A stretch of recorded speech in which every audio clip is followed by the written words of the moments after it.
Very good afternoon and welcome to the Midday News on Rajya Sabha television, where we get to the biggest developing news stories at the top of this hour. I'm Aishwarya Kapoor and here are the headlines. Close on the heels of hike in minimum support price for Kharif crops, Prime Minister Modi to address farmers' rally in Muktasar in Punjab.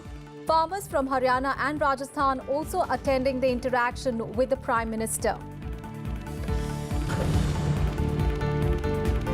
Centre leaves it to the wisdom of Supreme Court to decide the validity of Section 377 so far as it relates to consensual sex between two adults. CJI says civil rights flowing out of the same-sex relationships is subject matter of another issue. Supreme Court refuses to pass interim order contrary to its 2006 verdict on quota in promotion in government jobs for SC/STs, says the 7-judge constitution bench needs to be constituted. Centre seeks urgent hearing.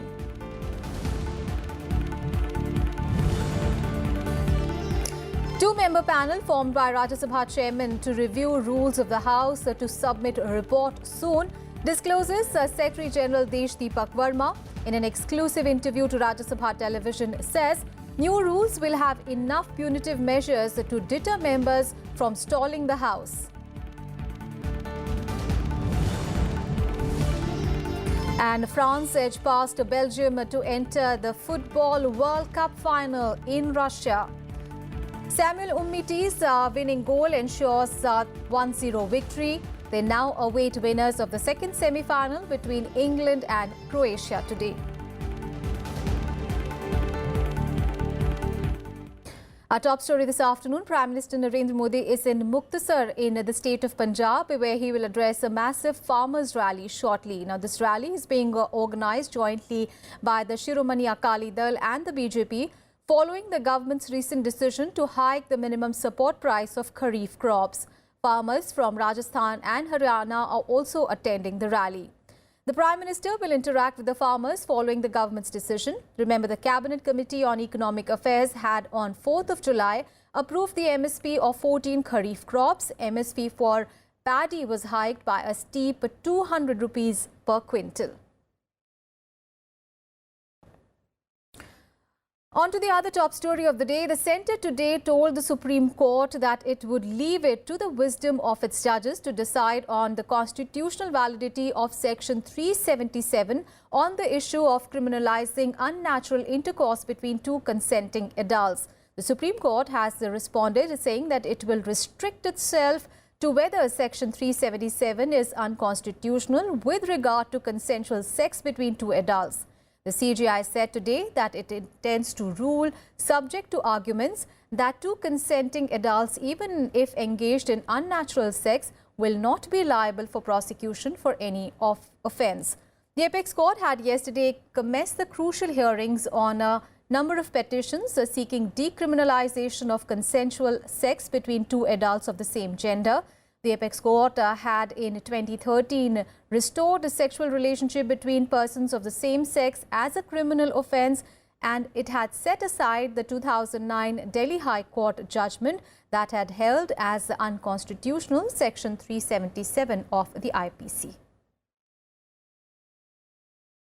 And the Supreme Court has refused to pass an interim order against its 2006 verdict, which dealt with the application of the creamy layer for reservations to SC and ST categories in government job promotions.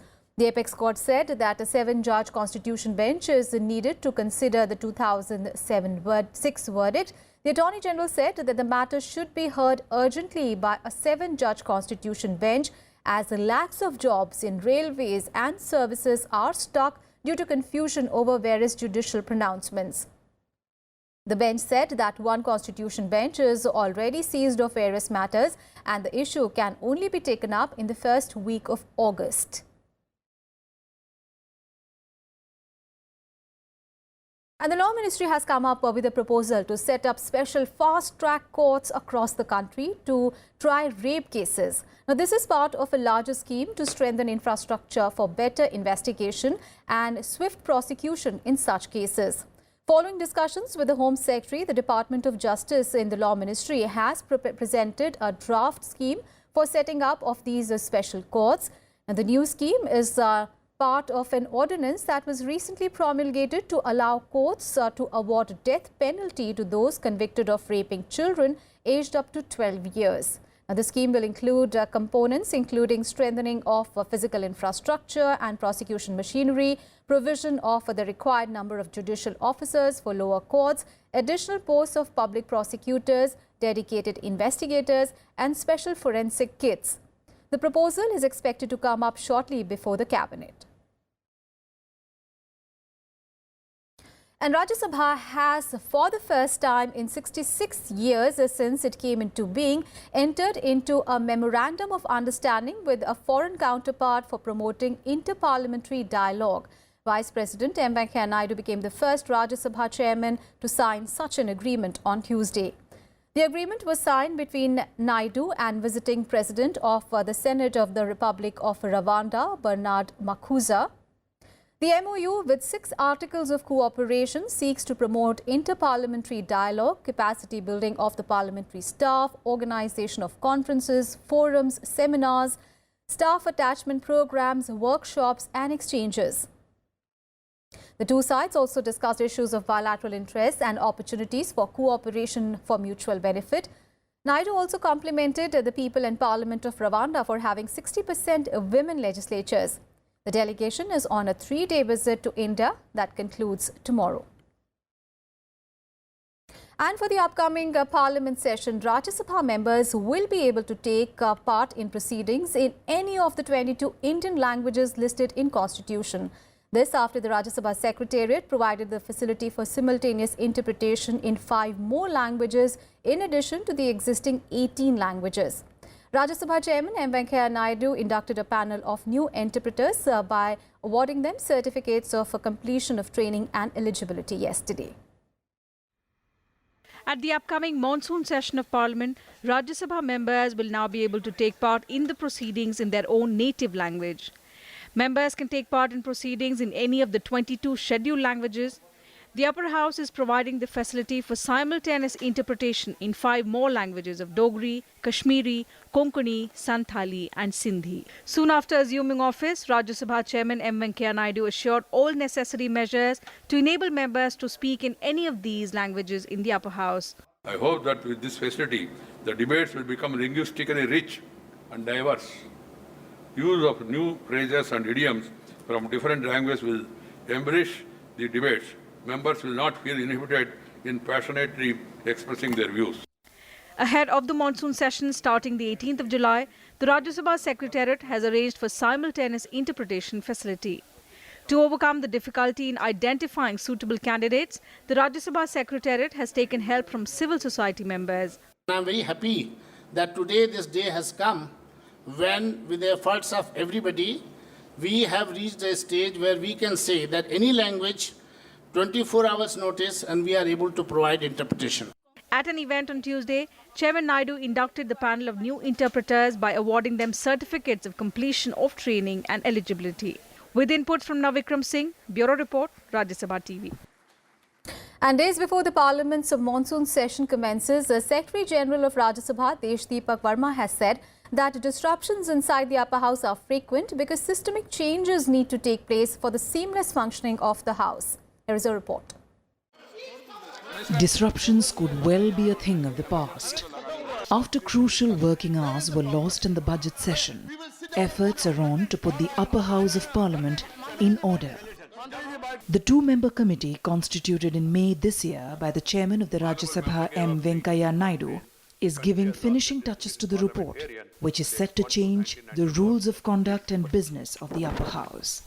Secretary General of Rajya Sabha Deep Verma, in an exclusive interview to Rajya Sabha TV, has said that the new rules will certainly have enough punitive measures to deter members from stalling the House. We have to bring some systemic changes into our functioning, into our rules of conduct of the business, so that we are able to transact more business, be in terms of questions, be in terms of calling attention motions, special attention motion, special mentions, are the bills. But some efforts are required in that direction, and hopefully we should be able to, under our new chairman, who is very keen and who has been actually concerned and expressed his views at several forums, that the time of the House should not be wasted. And the most unfortunate part is that at many a times, both sides of the House are of the view that the House should function, it should transact some business, but there are only certain number of people and certain group which are able to put the entire House to ransom and not let any business be transacted. Elaborating the workings of this committee, the Secretary General also said that the scope of some rules of procedure will be made more effective and robust for the smooth conduct of House proceeding. To solve that problem, a two-member committee has been constituted, and the purpose of the committee is to suggest some solutions which would be acceptable to everybody and bring those changes into our rules of conduct for business, because there are some provisions in the rules of the conduct of the business which do not promote sort of a seamless functioning of the Rajya Sabha. So we want to bring in some deterrent for those who do not let the Rajya Sabha function, and also some opportunities for those who want their voices to be heard, they want meaningful discussions to take place. For that, this committee has been constituted, and just now we are working at our level, at the bureaucratic level, and once those recommendations come, which is soon, then it will go to the rules committee. We have a parliamentary rules committee, and then it will be put up in the parliament sometime. Idea is to build a consensus on that.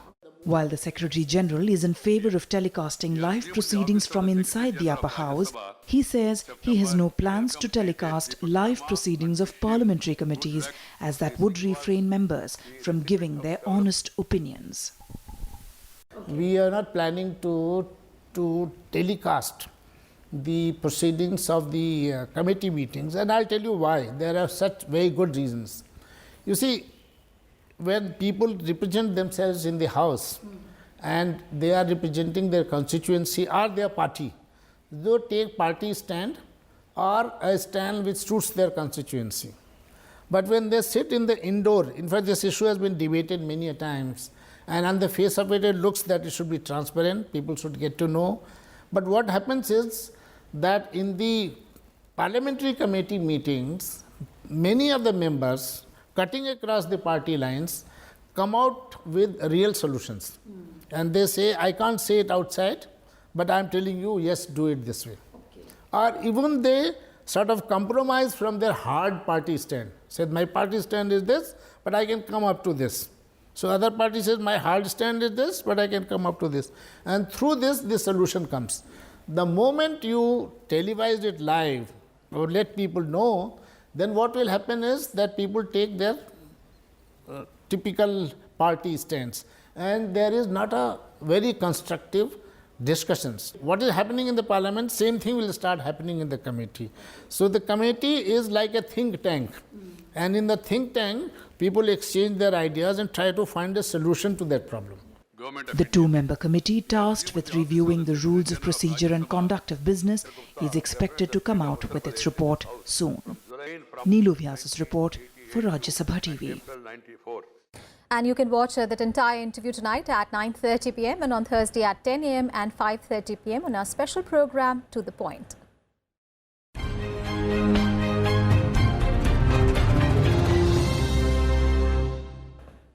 Let's get you some other news now. A parliamentary panel has summoned outgoing Chief Economic Advisor Arvind Subramanian, the directors of Enforcement Directorate and the CBI to brief it on the issue of mounting NPAs.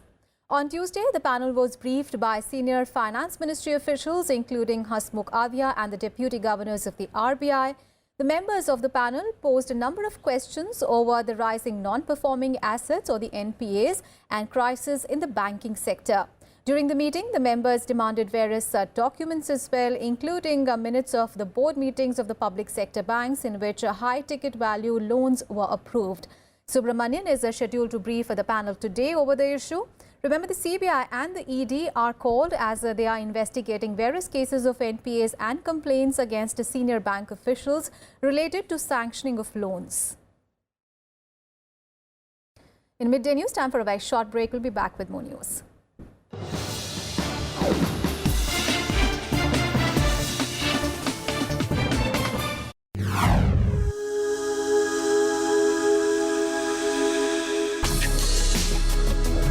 Tales that inspire. Stories of social change. A salute to diversity. Promoting public discourse. Events that motivate. Inspiring the innovative spirit. Watch Rajya Sabha television documentaries.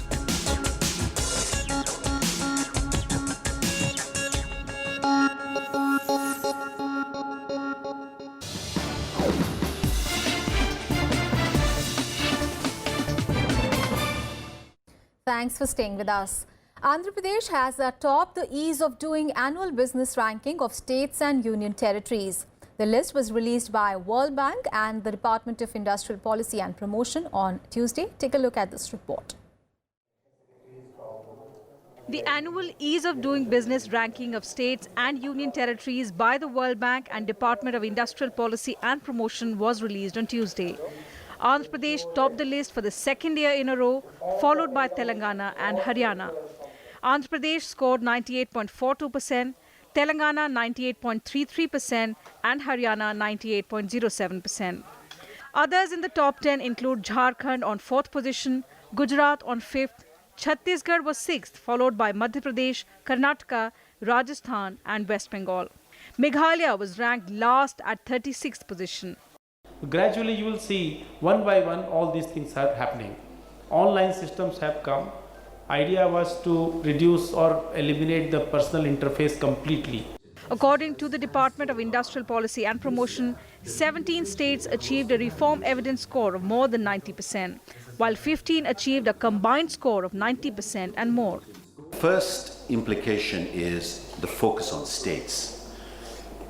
I think no one would disagree if one were to say that the future of India lies in the states of India. And if the future of India lies in the states of India, it is in the states of India that you must make the investments of reform. The government floated the move to rank states last year with the aim of triggering competition among states to attract investments and also improve business climate. Anu Diwan's report for Rajya Sabha TV. And WhatsApp has said that it is rolling out a new feature that will let its users identify the messages that are forwarded. The step is as the messaging app looks to combat fake news and false information in India. WhatsApp began a user awareness drive in the country after drawing a flag from the Indian government over fake and provocative messages being circulated on its platform. These messages have incited mob lynching, triggering multiple cases of lynching across parts of India and in turn prompted the government to issue a stern warning to WhatsApp. News from Pakistan now, where at least 20 people, including Awami National Party leader Haroon Bilor, were killed and nearly 30 others were injured after a Taliban suicide bomber attacked an election rally in Peshawar city of Pakistan. The blast took place shortly before midnight when Bilor, along with his party workers, had gathered for a meeting. The bomb disposal squad said that at least 8 kilograms of TNT explosive was used in the blast. Pakistani Taliban has claimed responsibility for the bombing, and this is the second terrorist attack on an election rally in Pakistan ahead of the 25th of July general election.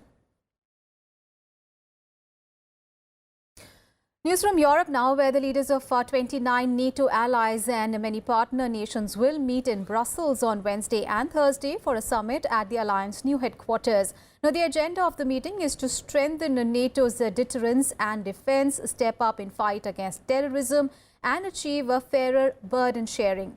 However, the differences between US President Donald Trump and its other NATO leaders has been in focus ahead of the meet. Ahead of the visit, Donald Trump hit out at the EU on trade and at his NATO allies for failing to spend enough on defense. However, European Council President Donald Tusk accused the US President of criticizing Europe almost daily. Secretary General of the Alliance, Jens Stoltenberg, also said that NATO was a force multiplier for the United States and allies have always stood in solidarity with Washington. US President Donald Trump has claimed that the US is being taken advantage of by other members of the NATO alliance, which was set up in 1949 to counter the Soviet Union. And the only time NATO has invoked Article 5 was after an attack on the United States, 9/11, and hundreds of thousands of European soldiers and Canadian soldiers have served alongside US soldiers in Afghanistan. So NATO is a force multiplier for the United States. Allies have stood with the United States on battlefields from Korea to Afghanistan. And the US presence in Europe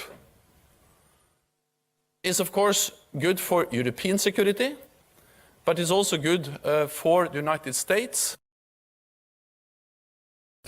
And the US has announced beginning the process of imposing tariffs of 10% on an additional $200 billion of Chinese imports. The move comes after China retaliated against the US by imposing tariffs on $34 billion of US exports to China, and also threatened tariffs on another $16 billion, which the Trump administration described as unjustified. In response to China's so-called unfair practices, the US on 6th of July began imposing tariffs of 25% on approximately $34 billion worth of Chinese imports. And now all the action from the Football World Cup in Russia.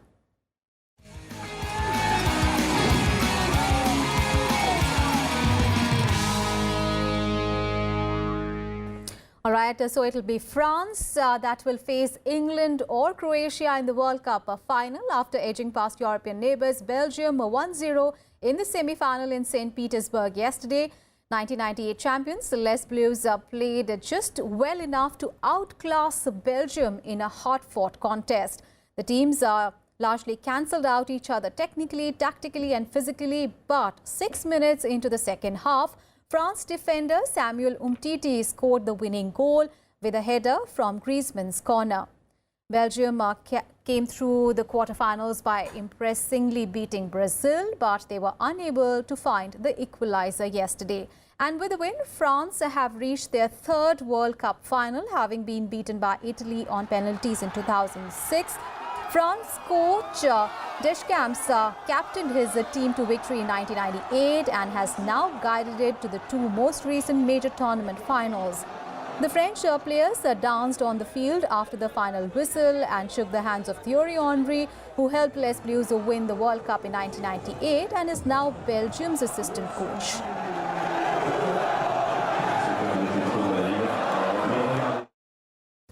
So the teams that will be playing today. England will play Croatia at the Luzhniki Stadium in Moscow in the second World Cup semi-finals today. English and Croatian fans rallied for their national teams on the eve of the match in Moscow. Dozens of English fans at a bar on a Moscow street singing "It is coming home," and they were countered by a handful of Croatians who responded, "England's going home." This is the first time that the two sides have met up at the World Cup, and it is a long time coming for both. England last went to a semi-final in 1990 and Croatia fought France in the semis in 1998. During the World Cup this year, Croatia have endured two grueling 120 minutes epics with nerve-shredding penalty shootout wins in the knockout rounds so far against Denmark and hosts Russia, and England overcame their own penalty shootout jinx in the round of 16 against Colombia before defeating Sweden in the last 8. And for in-depth analysis of all the ongoing World Cup matches, also watch our special daily show at 7 p.m.